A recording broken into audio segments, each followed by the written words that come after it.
तनाज़ात में फंसे हुए पाकिस्तान के मरूफ अदाकार फ़िरोज़ खान को अहलिया अज़ा खान पर तशद्दुद के इल्ज़ामात के बाद उनके दोस्तों मुनीब भट्ट, ऐमन खान और मनाल खान के बाद खुबरू अदाकारा अशना शाह ने भी मुआफ़ कर दिया।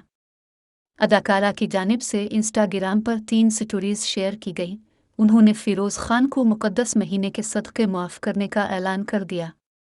अपनी स्टोरी में अशना शाह ने फ़िरोज़ और अपने जिम इंस्ट्रक्टर के हमरा तस्वीर और हदीस नबू का तर्जमा भी शेयर किया। हदीस के तर्जमे में लिखा था कि रमज़ान ऐसा महीना है जिसका अव्वल रहमत है, दरमियान बख्शिश और उसके आखिर में जहन्नम से निजात है और ये अल्लाह ताला की रहमत है।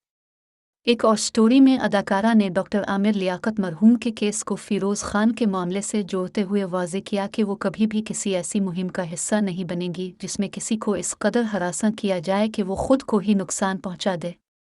अपनी बात को जारी रखते हुए उन्होंने कहा कि हम सब में से जिसने डॉक्टर आमिर लियाकत को ज़िंदगी में जानते हुए कि वो तकलीफ़ में हैं, उन्हें मुआफ़ नहीं किया तो इनका खून उनके सर है। एहसास जुर्म को ख़त्म तो नहीं कर सकती लेकिन इससे सीख ज़रूर सकती हूँ। उन्होंने मज़ीद लिखा कि जब किसी औरत पर जुल्म होता है तो ये हमारा इख़लाक़ी फ़र्ज़ है कि हम इससे इज़हार यकजहती करते हुए इस वक्त तक इसके साथ खड़े रहें जब तक इसे इंसाफ ना मिल जाए और इस पर जुल्म करने वाले मर्द को इस बात का एहसास न हो जाए। लेकिन इसका मतलब ये नहीं कि हमें यह हक़ हासिल हो जाए कि हम खुद ही इस मर्द को सज़ा दें। उन्होंने एक बार फिर वाज़े किया कि वो किसी को भी हरासा करने की किसी भी मुहिम का हिस्सा नहीं बनेगी और अदाकार फ़िरोज़ खान के मामले में उन्हें ज़बरदस्ती मुलव्वस किया गया।